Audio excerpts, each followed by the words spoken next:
Hi guys, Spink here. This is episode 2 of our Kerbal playthrough, Hardercore with kOS. Last time we just did a simple little mission, went up and down and crashed and got a little bit of science. And now we're ready for our second mission.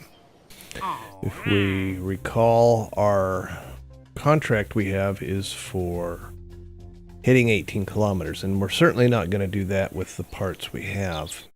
We've just got the one solid rocket booster, and it didn't even quite get us to 10K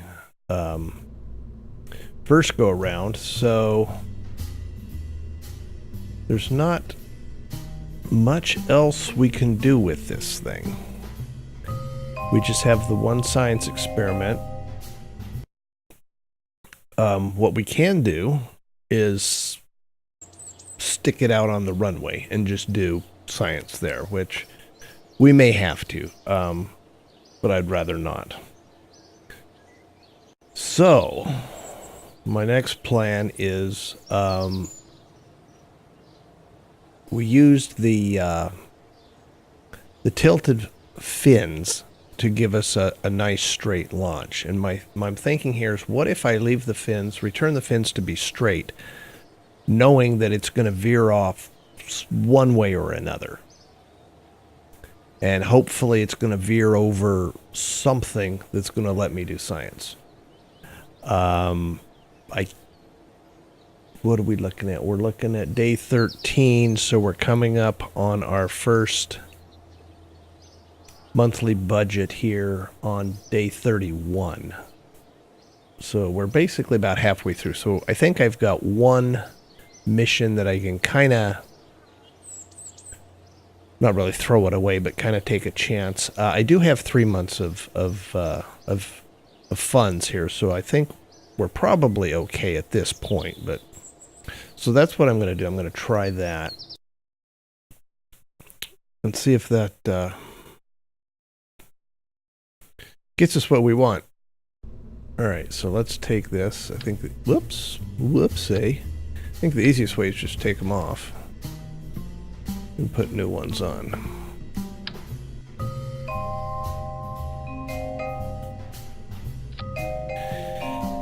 There we are, and we are still test 1. We're down to 6 days. Why are we down to 6 days? Are we just getting better at it? Because we didn't have any parts left over. Everything blowed up. All right. I guess we build them a little easier.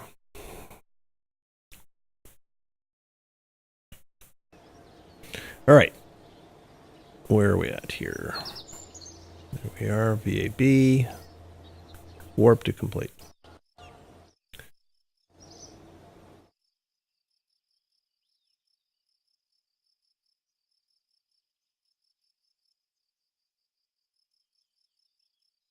Day 20. All right.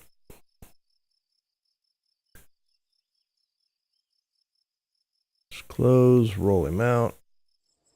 Oh, nice dawn launch. That's going to be nice.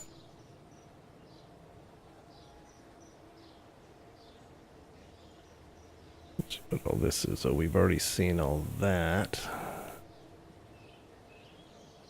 Delete all of that. All right. Delete this. So we are ready to launch. But before we do that, let's take a look at the boot script. Okay, so here we are back in our script folder. We'll go into the boot folder and we're going to pull up boot.ks. This is the script that runs whenever the CPU is powered on, whether you turn it off and turn it on manually, or whether you switch to the craft from another craft. It doesn't have any permanence, so whenever you switch away from it, it basically ceases to exist, and then when you switch back to it, it powers up and does its boot up script again, which is something you have to be aware of and deal with as needed.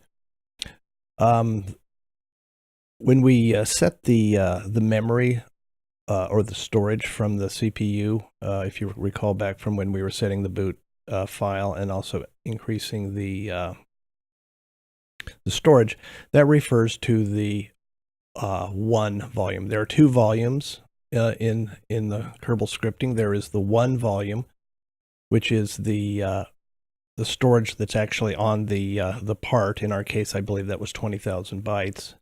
And there's also a zero volume, which is the archive, and that refers to basically the Kerbal Space Center's computers and storage and whatnot, and that's unlimited. And so we have the 0 and we have the 1, and you cannot run scripts from the OneDrive. They have to be on the 0 drive. So what I've done is I've set up some paths to the two folders that we use, the mission folder and the library folder, and this is the syntax for the path. And the mission path, you can see, is the mission folder plus the ship name plus another slash. So what that does is how it determines like test 1 here, because we'll have this mission plus test 1. And then it will go within there. There are 3 scripts that are excuse me, predefined. One is the mission.ks. We've talked about that. There's a second one called update.ks, which this allows you to send additional information to a craft while it's already in play. And there's a third one called phase.ks, and this saves off the current phase. Whenever you change the phase, it will save it. And the intent of that is that whenever you come back to the craft or power it on, it hopefully can come back in the same phase that you were in. And that's useful primarily for things like when you get in a shadow of a planet or something and you lose all your power. And you, after you come back around and get powered up again, the CPU will reboot, and the intent is that then that will allow you to continue on in the same phase where you left off. And this is the boot up function itself. As you can see, it calls it immediately. Excuse me. This checks for a connection first. This is the ComNet connection, and this is the RemoteTech connection, so it can handle it either way. And what it does, it checks to see if this script exists. So path mission plus script mission. So here's our path mission up here. It's our 0 drive, which is our archive. That's the KSC, plus mission, which is down here, S mission. If that exists, we're going to copy it. This is a kOS command here. The ones in blue are kOS commands, and the ones in white are variables for the most part. This config for Notepad++ is included in the script pack that's linked down at the bottom. Anyway, so if this exists, again, this is while we're in pre-launch, so this is before we've actually launched the craft. There's several statuses, and they're documented in the kOS documentation. So if this exists, we'll copy it in. If it doesn't, we're going to send a message with this notify function that says the mission script is not found in where we're expecting it to find, and it will reboot. And it'll just keep doing that every 5 seconds. This wait 5 does that, until you either go in and put the mission script in the right thing or just recover the vessel. Now, if we're not in a pre-launch condition, we come down to this else, and we're going to check for a connection. And here we're going to check for the update script rather than the mission script. And this is how we give it new instructions. And it'll put a little message out that says we're downloading the new instructions so that you know that it worked. And what it does is copies this update that you will put into the mission folder. You'll make generally what I do is, because it'll be a modification of the mission, so I'll make a copy of it, rename it update, and then go in and edit it, and then reboot the CPU, and it'll come in and pull up update. And what it'll do, it'll load it in, and it will save it as mission KS in the in the local directory. So then it goes through and we fall through and run it as normal. And then it will delete it out of the archive volume, which is what this is. So once you see it being deleted or that it's gone, then you'll know that it successfully loaded it. If we don't have a connection, then it'll try to get a connection, and it will do that by deploying whatever antennas it has and pointing, if it's got a dish, it'll point it at Kerbin and do whatever it can to try to regain connection. After it's loaded the files, it will check to see if it did successfully load them. Or this is the phase file first. So this is the checks to see if we load that phase file again the same way, if we actually have it currently, and we'll run that. And our phase, whenever we reboot, starts at 0. So this gives us the ability to capture what current phase we're in, so that if we do have a reboot situation, we can reboot into the same phase that we were in before. After that, it will run the mission script, and that's how we get to where we were before, where this starts executing. And down here, we have the helper functions for what we're doing here. Now, if you recall, we had the require function in our mission script, and that takes as a parameter file name. So we go back here and we can see require ascent.ks or science.ks. And that's what gives us the access to do science and ascent. If we didn't have these would give us an error, and it would append your program. Set phase is in the boot script. Notify is in the boot script. So the ones that are in the boot script are the ones that are pretty much global, are going to be used for everything. So what this does, again, it does the same thing. It checks to see if the file exists in the mission folder. If it does, it downloads it. But what this also checks, because this is generally going to be used by your library functions, is it's going to check to see if it's in the P library. This is this one up here. We have our mission and we have our library. And that corresponds to mission and library here. So this is generally where we want to pull in our functions from when we're loading them. But if you notice, we're checking the local file first before we check the library function. And what that lets us do, normally we would just want the regular function out of here. So let's say ascent, for instance. But if we do want to modify it for a one-time thing that we don't want to have saved off in the library, we can put that in the mission folder, like so. And then when it downloads ascent, it will pull it out of here instead of out of the library. So this allows us to go in, say, and edit this to something that's specific to this mission that we don't really want to keep for the in our library. And so that will delete it after it's pulled that in. And that's what that does. And this is where it gives the downloading file message. And then after it determines whether it's successful or not, this is where it returns true or returns false if it can't find it. Or if it doesn't succeed, it will return not found. Now, you can have it fail due to not having a connection, or if you run out of storage. If you run out of storage on your local drive, which is the one that's with your part that's on your craft, it will give a not found.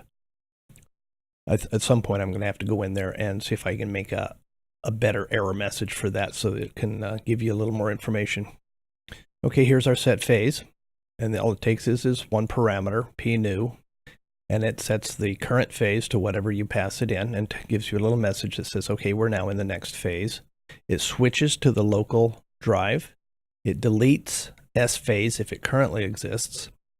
And then it sets a command, set phase to whatever the current phase is, and it saves it off to this S phase.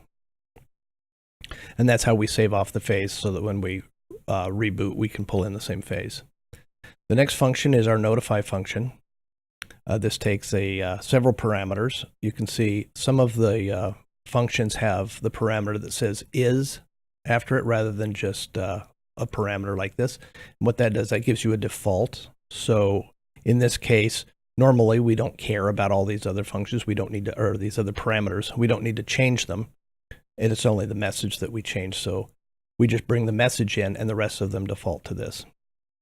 And then we do a HUD text, which is a kOS command using all of these parameters to display the message.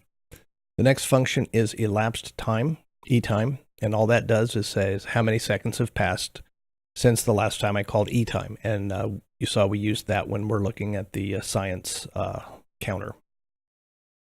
Another function I have here is called approx, and that just takes in 3 parameters, A, B, and range.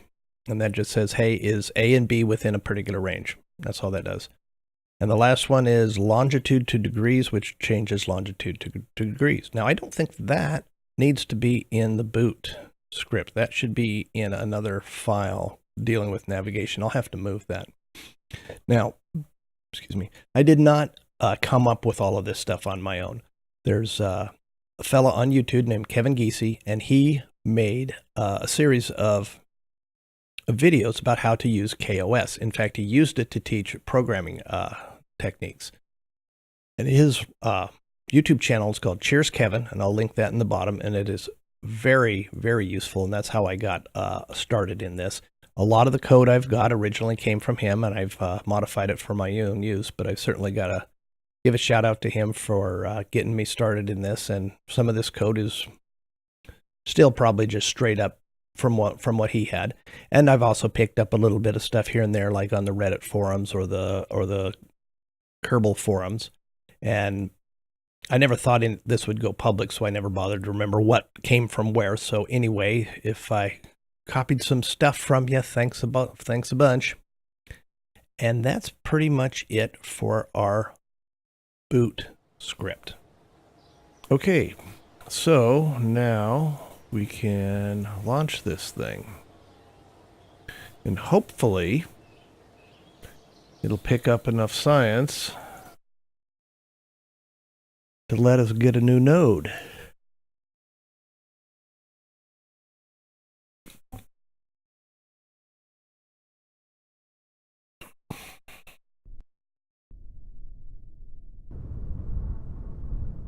So we're just running the same script we did before. It's just test 1 again, but this time we're hoping to go off course. So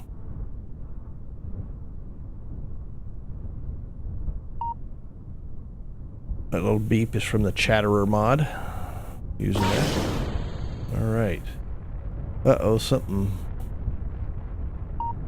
The scriptable control circuit has suffered a short circuit. I think, oh, there we go. Oh, that's probably bad. Oh, yeah, that's a bad idea. Who was in charge of this? Bad idea. Bad idea. Okay, no, I don't think that actually caused the script to have a problem. That was the battery in the script thing, I believe, is what that was. Well, that was a fail. Pretty definite fail there. I wonder, it kind of was doing what I wanted. I wonder if we increased the thrust on it, if that would maybe get it a little farther afield before it keels over. Let's see. Is that worth trying again for? Yeah, why not?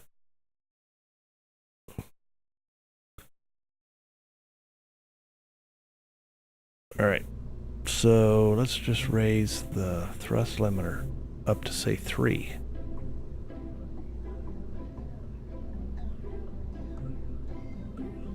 $5 days to get it done.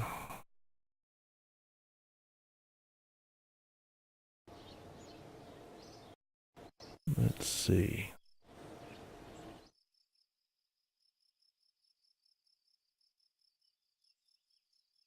Still at night. Now, one thing, when you're spin stabilizing, you can't steer even if you had something to steer with, because all of your control inputs, you know, are change, you know, I mean, if you're spinning 30 times a second, you know, you can't turn right because right changes, you know, 30 times a second. So even if we had something to, well, I suppose if we had something to steer with, we wouldn't be spinning anyway. So that whole little thing was a kind of a never mind.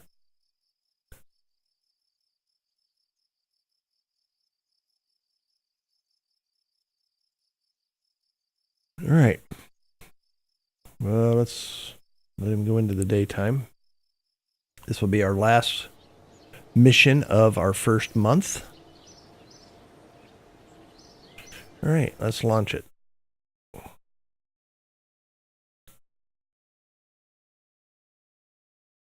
Might work.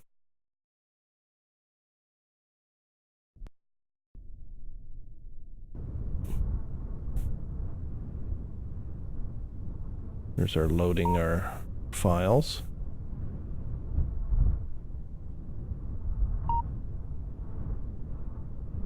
Dumping the redundant data because we already have this. All right. There we go. It's staying pretty, okay, now it's veering over the same way.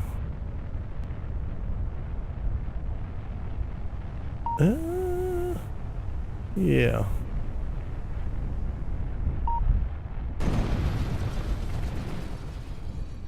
Okay.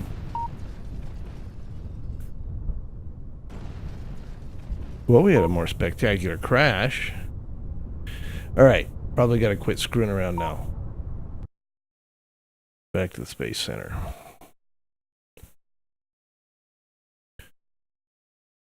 So we're going to lose 10% of our reputation when we hit our next pay period or budget period. And we're going to kind of break even. Oh, launch costs. Launch costs. We've spent 4,000 launching, so I think we have 4,000. We have 1,000 on each launch. Duh. All right.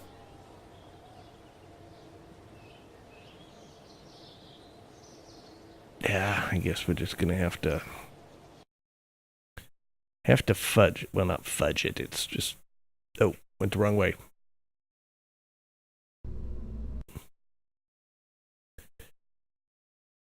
Oh.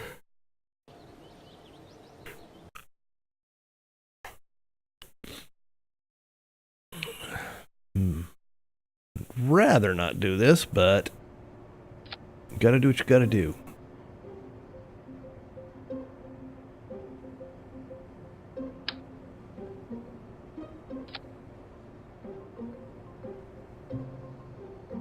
All right, we don't need a fuel tank or an engine.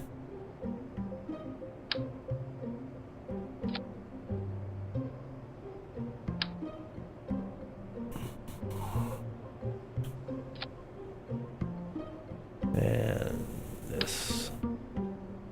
Just need one of these. Very nice. We'll call this one also test 1. Save 4 days.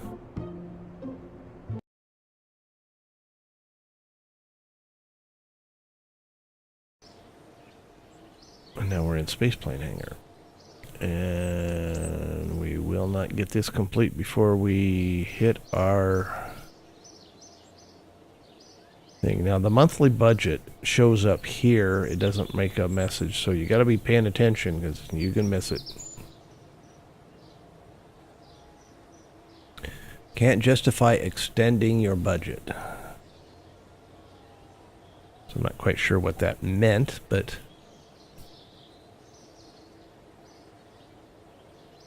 so it actually dropped a little bit. So we're still under, but we got 50,000 left. So hopefully we can get things going before disaster strikes.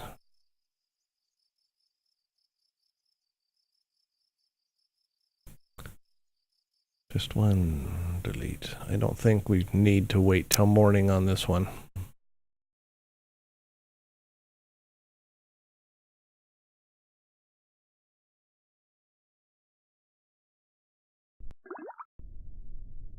There we go.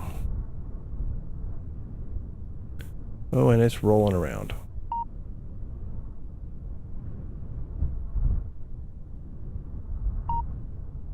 All right, transmitting our data. There we go. That's all we needed from this. Countdown. Launch. Click. All right. Kind of hokey, but it's kind of where we're at here.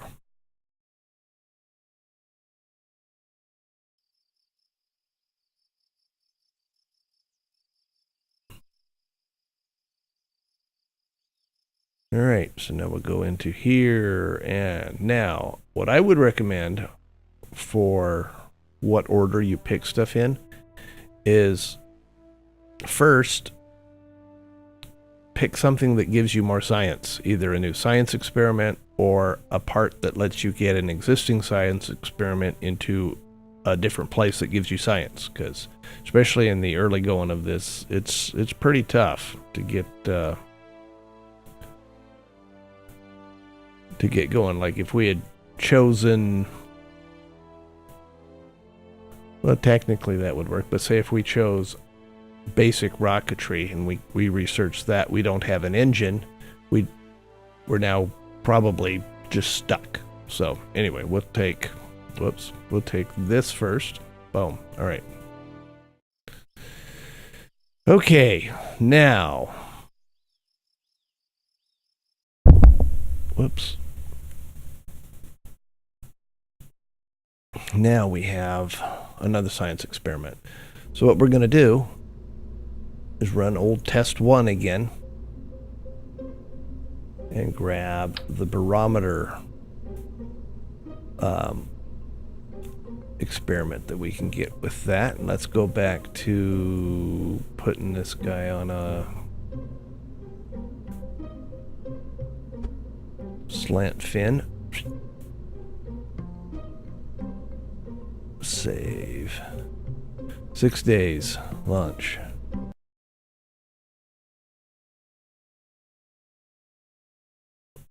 And I think this might be the last mission of test 1. We'll just have to see. Didn't see what our reliability was, where we're at on that.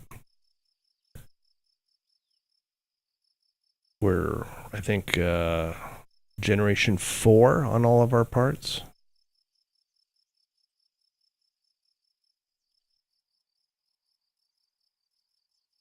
Roll it out.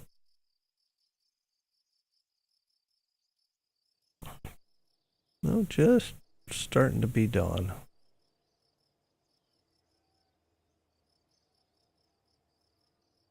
All right, wait till next morning and launch.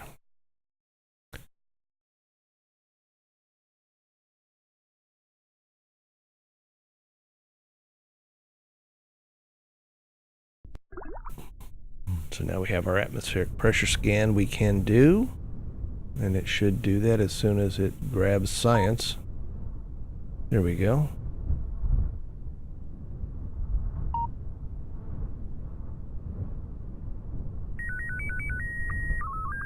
Okay. See if our engine works. Yes. Oh, forgot to lower the thrust back down. Oh well, not a big deal.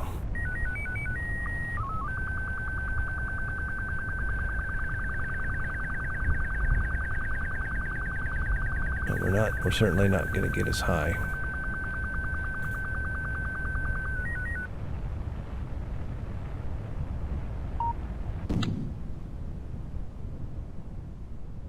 All right, so that has got us 8.4, so that's enough to get us another node. That's what we needed. And, oh, our first landing on Kerbin. Did that last crash count as a landing? Most complex vessel achievement. Yeah. I wonder if there's a part still down there somewhere that something survived and that counted as a landing.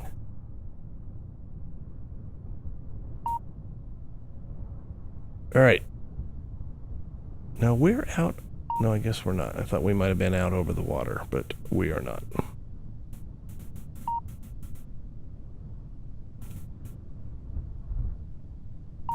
Tumbling back down.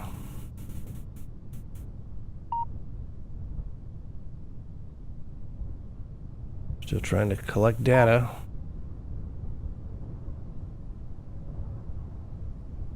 Well, we're going to auger in nicely. Now, I have had these things come in tail first before, and occasionally the probe core will survive. In this case, it's going to be no. Oh, look, we're over by the thingy.